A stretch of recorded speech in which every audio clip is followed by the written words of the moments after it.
great basketball. Defender to the basket, Jason Tatum. We covering pre and post game back on this channel. How's it going, everyone? Welcome back into Celtics Postgame Live. I am your host, Robby. Haytayan. Next to me is my co-host, Justin Lowe. It's been a while. The classic December holidays. I hope everyone had a great holidays, a happy holidays. December, you got finals, you got classwork, you got holidays. It's a busy month for us, so we're finally happy to get back into it on January as the Celtics get back into it following a tough loss Tuesday night against the Thunder. Celtics 124-95. Yes, 95. It doesn't feel like we say that a lot, Justin, against the opposing teams. 95. The Celtics held the Mavs to 95 points tonight. Jason Tatum playing like an MVP yet again. 29 points, 14 rebounds, 10 assists, triple-double. I believe his second triple-double on the season, Justin. Luka Doncic had a rough night. 23 points, tough shooting night for Luka as well. He shot I believe under 50%. He shot 7 of 23 from the field. Yes, 0 of 6 from beyond the arc. So defense came to play. Justin's, your initial thoughts, reactions, your takes from this game. Yeah, so we sit here, and when we watch the games against Denver and Oklahoma, we sat here kind of worried a little bit. Celtics dropped 2 games in a row, and it was how they dropped the games. You're going to lose games over the course of a season, Rob. It happens. You're not going to win every game. We know that, right? And we accept that. But it was so obvious that it was an effort problem, and the effort has to be there, right? The effort was not there in Denver. The effort was certainly not there in a game against a shorthanded Oklahoma City squad, where we know that the OKC, they're a solid young team. They're actually one of the better young teams in the league, but there was no excuse to go out the way they did and drop the game the way they did. They got blown out in that game. And post game, Marcus, Jalen, they were honest. They were frustrated, but they also knew what the problem was, and that problem was the effort. And the Celtics seemed to fix that tonight from the very start in a 29-point victory over the Dallas Mavericks, who the Brooklyn Nets had a 13-game win streak as Inangelo joins in. The Nets had a 13-game win streak snapped last night. The Mavericks held the league's best 7-game win streak coming into tonight, and the Celtics ever so easily handled the Mavericks really from the tip. It was a great win, right? We needed this win. Like you say, we dropped 2 in a row, 1 to Denver, 1 to Oklahoma. But at the same time, I'm not surprised at all. We won this game. I loved how the defense looked. Obviously, the shots were falling, but we've seen that. I love holding this Mavs team to not under 100 points. I love seeing Luka Doncic, who's probably right now the front runner for league MVP after that monster 60, 21, and 10 game we saw from him. To hold him to under 25 points, that's a tough task in itself. So I'm happy there. Great win to kind of flip the switch a little bit, right, guys? But at the same time, Celtics' problem isn't against the juggernauts, right? We've proven that we can beat the Bucks, and we've proven we could beat the Nets and the Mavericks and these great teams. Our problem has come against the middle of the pack, subpar, good enough to beat you on any given night type of teams, like the Pacers, the Magic, the Thunder, right? So as great of a win this is for the Celtics, this is going to take a little bit longer to see if we've kind of in check, but it's definitely, I would say, a positive. I'm happy about it. Right. It shows us, one again, come playoff time, this shouldn't be a problem, because in the playoffs, you're always locked in. You're always playing for a purpose. I think the Celtics team gets kind of bored on some nights, and they play down, and they allow teams to essentially run through on them on defense because they aren't really locked in and focused, which is definitely not the DNA of a championship team. So we got to fix that. Ian, you know the deal. Initial thoughts, opinions, takeaways from the game tonight. Well, I mean, all I know is that Jason Tatum had a triple-double tonight, and Luka Doncic didn't. So, I don't know. Is Luka fraud MVP now? I mean, bad shooting night. His team got blown out. That sounds like a fraud MVP to me, I'm just saying. But anyway, it was just a nice bounce-back game from probably one of the worst games that I've ever seen as a Celtics fan. And the fact that the Celtics came out, they got the job done. And this is what they needed to do. They needed to get the job done. They know that they need to beat these teams. And, they showed out against the Mavericks tonight. Yeah, totally. I mean, let's dive into Tatum because, like I said, right, dating back, let's flash it back to the Christmas Day game. It's been a while since we've covered them. We've covered the Celtics. Throw it back to the Christmas Day game. I was on the phone with Justin. We were talking after that. This Tatum has done a great job so far controlling the narrative against other MVP candidates. I've been saying since the offseason that the MVP award is a narrative driven award. What's the narrative? And the NBA and the media is going to push that narrative. Jason Tatum tonight, 29 points, 14 rebounds, 10 assists, plus 15 plus minus, only had 2 turnovers, 2 blocks, 1 steal. On the flip side, Luka Doncic, like I said, Luka struggled, 23 points, 9 rebounds, 3 assists, negative 20 plus minus. So Luka did struggle. That's a great way for Tatum to control the narrative going forward. That MVP award it's a 4-man race right now. It's a close race. And honestly, you could argue 5. There's about 5 guys who are just really button heads, and every other week it feels like someone's jumping someone.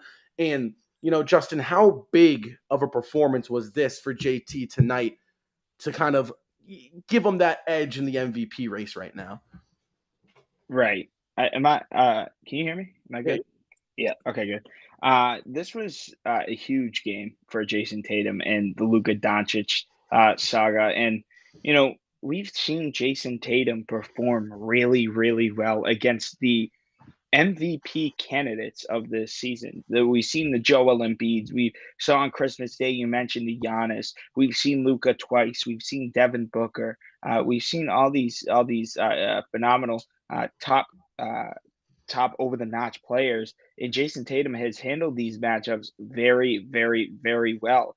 Even going back to last year's playoffs, Kyrie Irving and Kevin Durant, Tatum handled them really, really well. And we look at teams now, Rob and Ian, and I kind of like to think about Jason Tatum as we look at teams, right? Like we used to look at teams like the Warriors and the Bucks as superior, as over us.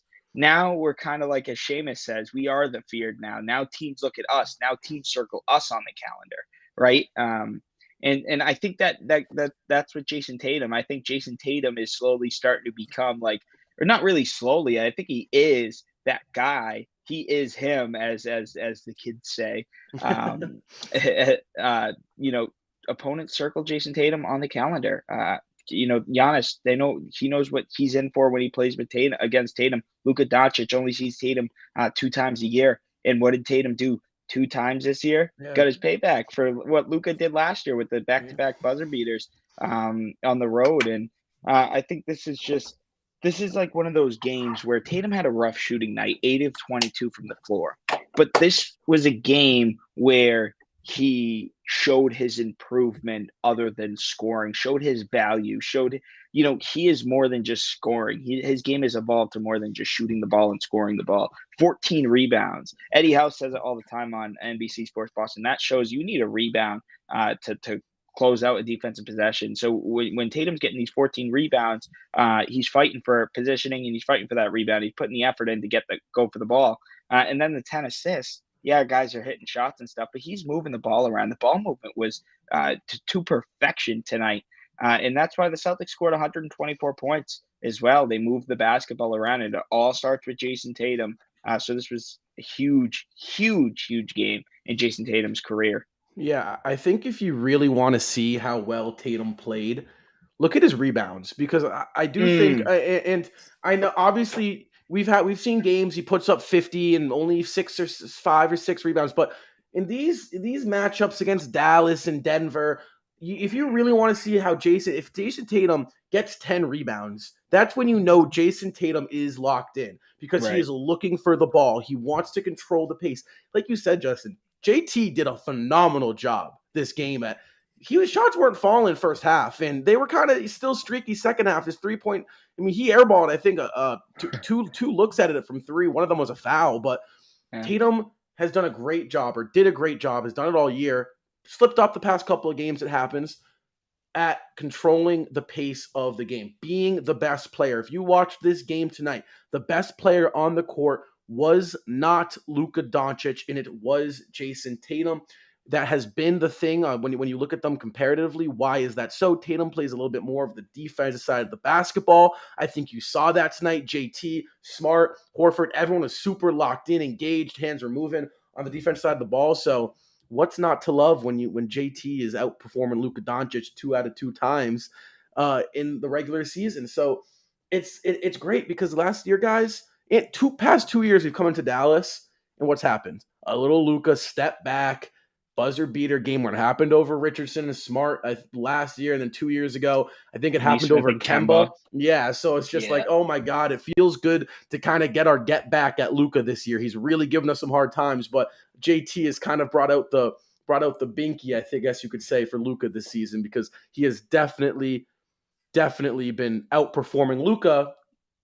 And I'll tell you what, it's not easy because Luka has been unbelievable this season. The two of them are great. But guys, let's talk about something else here. Justin, we've texted about this a lot. Robert Williams here. The dude has been back we're approaching a month. Just right around 3 weeks. We're approaching the 1 month mark of Robert Williams being back in the lineup. It kind of seems like he's holding at 20 minutes per game. He's still coming off the bench. Mazzulla was asked about if it's going to stand. He says, we don't know. Rob does, brings some great talent off the bench. It kind of seems like he's hinting that we might see Rob off the bench for the remainder of the season. I need to know what you guys feel about that, because I'm worried about how Joe Mazzulla is using Robert Williams. Yeah, I mean, honestly, I don't really like having Rob off the bench. I feel like, it was just last year where, the Celtics had the best starting lineup in the NBA when Robert Williams was there. Yeah. And I really don't know. And I'm not trying to discredit Derek White or anything, but having Derek White in your starting lineup can hurt you at times against teams that are bigger.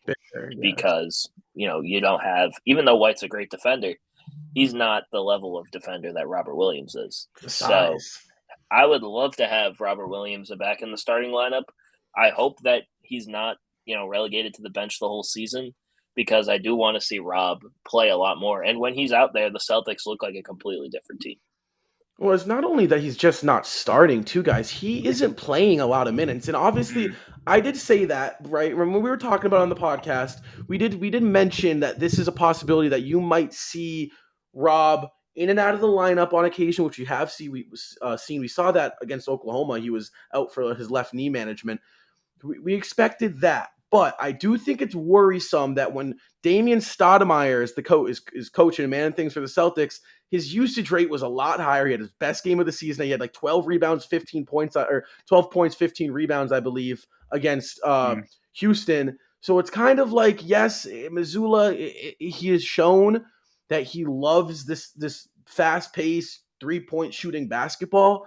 But Robert Williams, what he brings is going to be there every single night. And as great as Derek White is, if Derek White's shot isn't falling, he plays good defense, he passes the ball around, but he's not as useful as Robert Williams. Robert Williams, Justin, is kind of like our Swiss Army knife, and he's arguably our third best player. He can do everything. He makes everyone's job easier. Why is he only playing 20 minutes, right?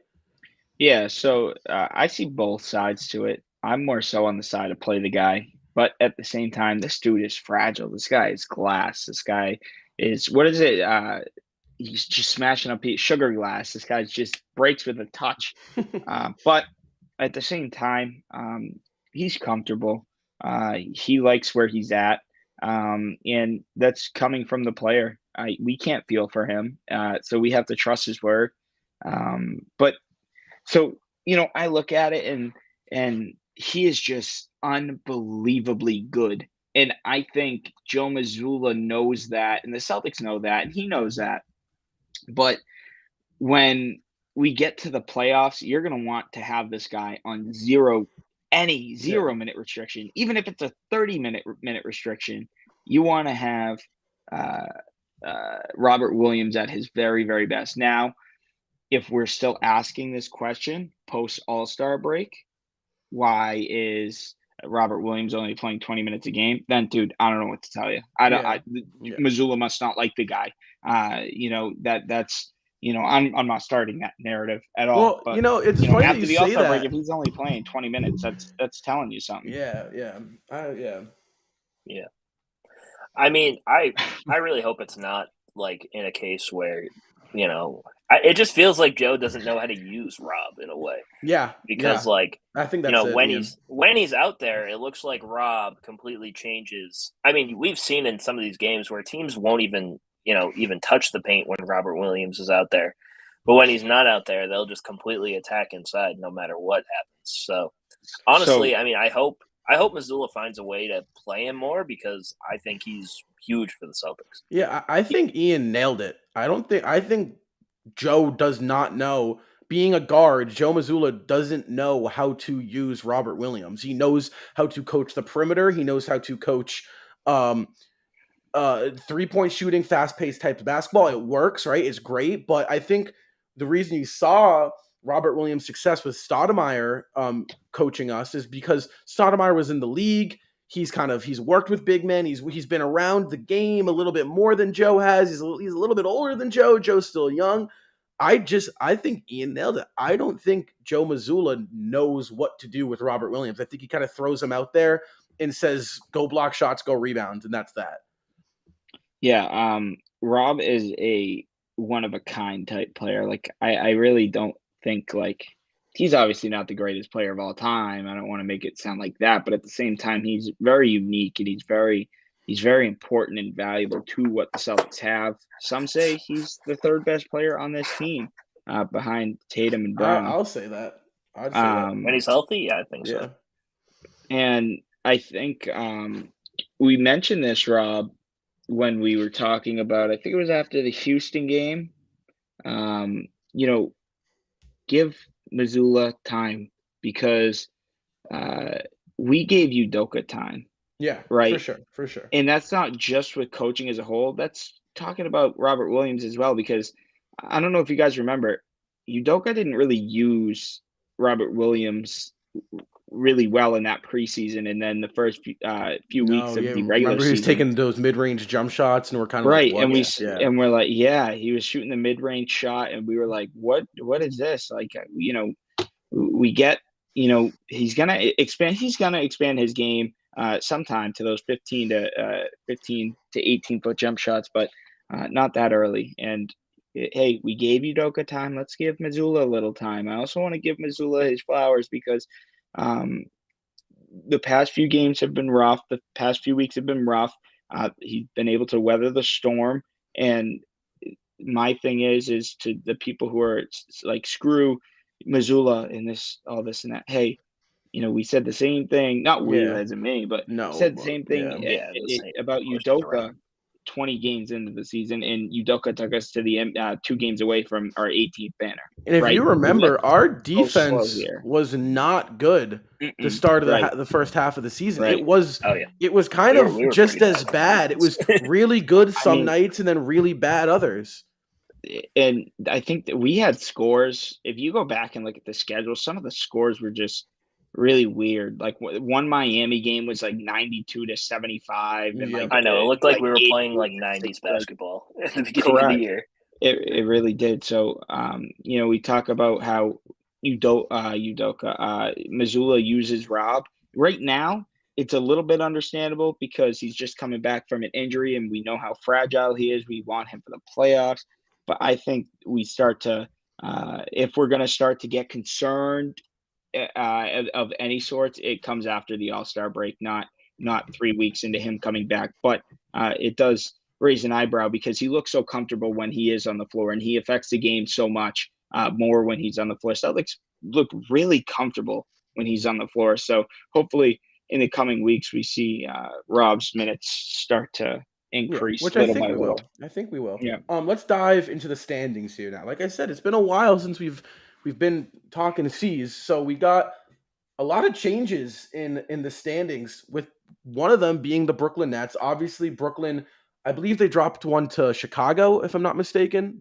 Chicago beat Brooklyn last night, which snapped their 13-game win streak. Brooklyn now falls to the 3 seed. Celtics have a game and a half ahead of both Milwaukee and Brooklyn. Boston currently holds the tiebreaker over the two of them, 1-0. We will see Brooklyn, I believe, January 16th, I want to say.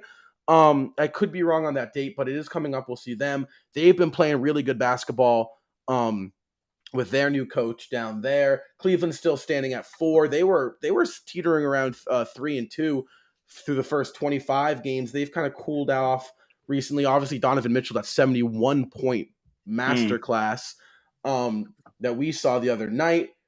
Then you got Philly at 5. Philly's been playing some good basketball too. They're 8-2 in the past 10. Embiid doing his thing. He's averaging 34. Another guy, right? Talk about the MVP race. Tatum, Luka, Embiid, Durant, Giannis, Jokic. So many guys deserve it this year. It's going to be a good one. New York's doing their thing as well. They're the 6th seed. Indiana, they're hanging around 7. And then you have Miami sitting around 8. And then the rest is kind of irrelevant. Guys, Justin, I've been a broken record about this, but when these games are reassuring, because like I said, there hasn't been a game this year where maybe the Warriors is the one game against a really good team where we kind of Denver recently, but maybe two or three games at most where tough opponent, we come in and we don't show up. So we've been showing up against the top competition in the NBA. But the problem with dropping these games to Orlando, right? Say if we split against Orlando and win, we go 2-1 instead of 0-3 against Indy and Orlando. Now you're looking at 29-10, and you're looking at 4 games ahead of second place. It's the cushion. This Eastern Conference is really, really tough to get through, even as good as the Boston Celtics are, guys, right? You have... even the bottom teams are really good. Yes, exactly. So think about this. The Boston Celtics, with the play-in game, could be playing the Miami Heat in the first round, realistically speaking.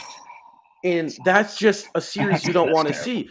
So that's a conference finals matchup. So in the if first we round. fall, I'm sorry, at the 2 seed, you could play the Heat right now. The 2 seed. So you do not want to fall below this 1 seed. You'll get probably a series against Indiana, Atlanta, or Chicago. Obviously, Chicago's been giving us some trouble this year. I would be shocked if they really gave us trouble in the playoffs. Who knows what can happen? But that 1 series where you can potentially just get it over in 5 is going to be such an advantage against teams like Milwaukee and Brooklyn. Because think about it, Brooklyn is going to have to play a team like Philly or the Knicks in the first round, which obviously the Knicks don't pose too much of a threat, but it's like you want to be on the opposite side of the bracket as the Nets and the Bucks, plain and simple. You don't want to play one of those teams in the second round because those are 7-game series most likely, even though I think we take Brooklyn in 6.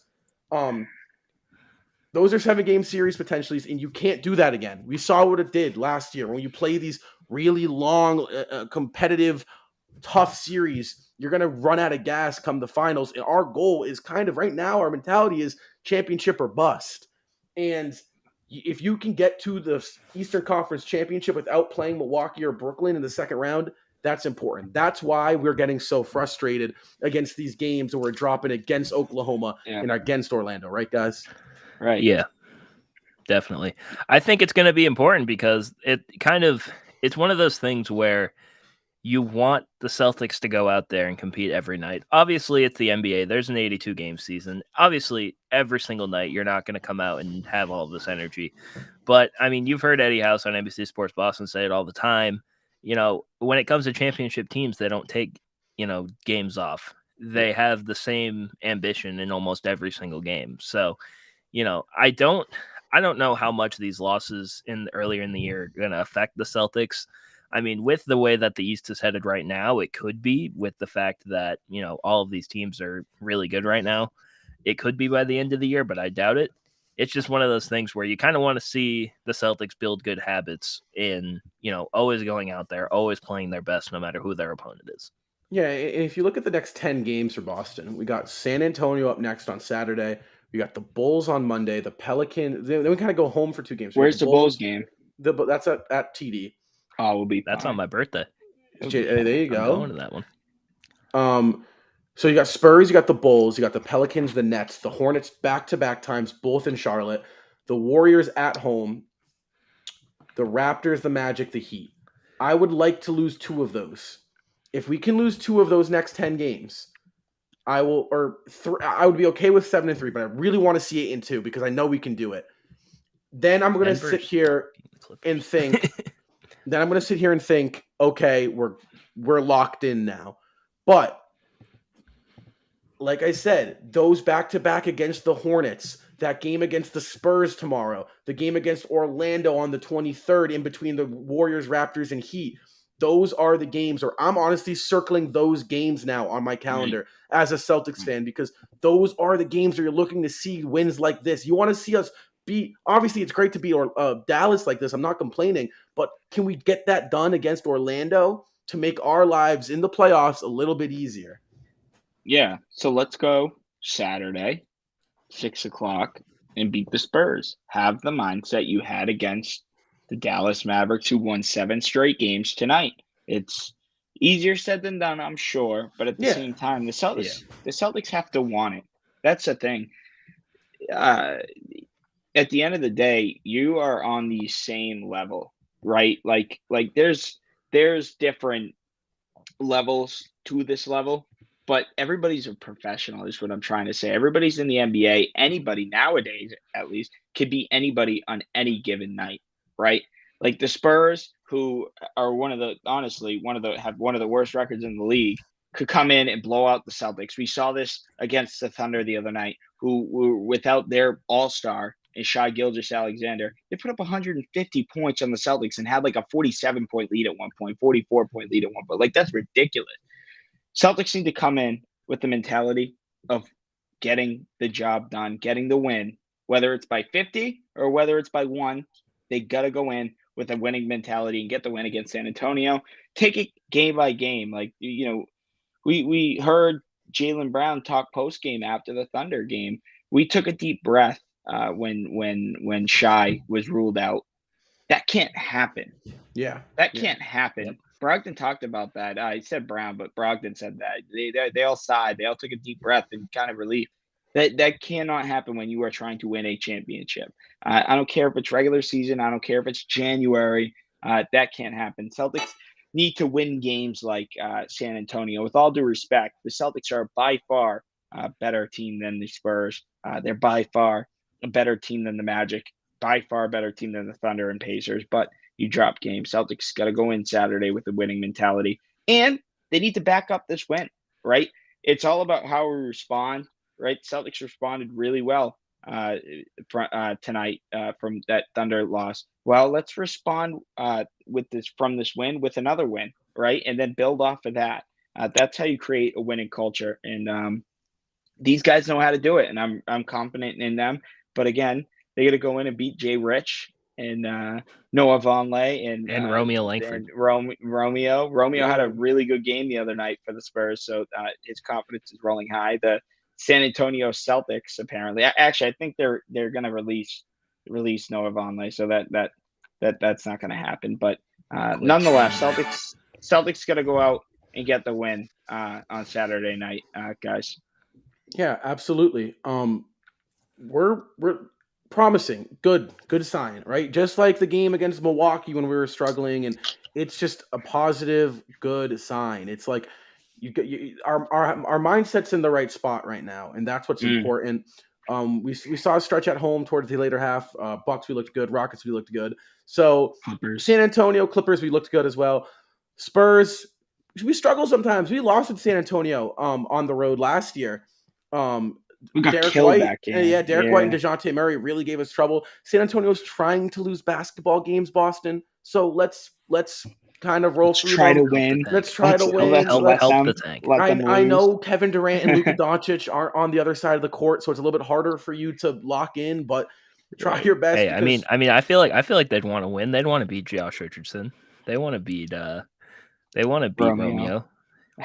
This is a big game for Derek White. I want Derek White. Little homecoming game. I spent the first 4 years of his career in San Antonio. I want him to come out and kick ass. We don't swear on this show, but I just did. I really want Derek White to come out and kick ass, and especially he had a rough game tonight, foul trouble, all that, confidence down a little bit. He's had a rough road trip, but I have confidence in him. And Sam Hauser is going to start knocking down some 3-point shots. I love that he's starting to put the ball on the floor, but I mean, he's got to start hitting his open shots, because I said it with Rob, and I love Sam Hauser, but when he's not hitting his open threes, what good is he doing on the court? But the past couple games, he's been putting the ball on the floor, which I really, really like to see. But guys like Malcolm Brogdon, who had a good game tonight, he's going to continue that, build a little bit of consistency. So yeah, that's all I'm asking from the Celtics is going into San Antonio. Bring that defense. Defense. I mean, look at this. Look at the Celtics gave up 150, and then the next game they gave up 95. That's that's the ride of the 60-point swing almost. Yeah, that's crazy. I mean, also we completely forgot, we haven't talked about it yet. The greatest player of all time, Grant Williams. He played a crazy good game tonight. He did have a good game. He was a plus 28, wasn't he? I mean, he kept his mouth shut. I know. I was surprised. I thought Grant was going to get a tech tonight for sure. He was a plus 25. 25, yeah. Grant Williams' best game this season was against that and one on Christian Wood. That was probably my favorite play from him all night, where he got Christian Wood going the other way and he got the and one. That was when he wrapped up Luka because he was not trying to get lost. Hey, I call that good defense.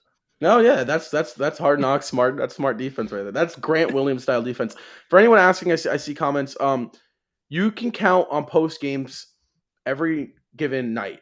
There's questions if you can see for doing post games. December, even last year, December was just really tough. Like I said, we're in school. You have finals. Then the holidays roll around, and then it's just really tough to find time in between all of it. You're traveling to do post games. But January on, we're usually very, very good. So assume we are doing post games every single night from here on out. We do have a new member that's joining the crew. You guys will find that out. He should honestly be coming on either Saturday or Monday, I think he said. So stay tuned for that. It's a big one. Yeah. You can stay tuned to our Instagram because we produce content every day on our Instagram, and game days typically is when we will advertise if we're doing a post-game show or not. So stay tuned to that. Our Instagram stories as well. We have a Twitter as well, which David runs for us pretty well. So he's pretty well on advertising the shows and stuff. But count on a post-game show every given night, every week we can. Yeah. Decembers are always rough for us, though, guys. Right. Always. Yeah. There should be post-game shows all next week. Last year it was really last rough. year was rough too because there was just everything going on. So I mean, we can be a lot more consistent now. Yeah. But so hey, Celtics pick up a 124-95 win against the Dallas Mavericks. JT kind of one-upped Luka in the MVP race once again. JT doing his thing, 29 points, 14 rebounds, 10 assists, a triple-double for the MVP. Luka Doncic, 23 points, 9 rebounds. Celtics snapped the Mavs' 7-game win streak. They remain the best record in the NBA. You can catch us live after the final buzzer sounds on Saturday, January 7th. Tip-off is 6 o'clock there. You can watch that game on NBC Sports Boston. Guys, thank you so much for coming in and supporting us. Until next time, we'll see you and go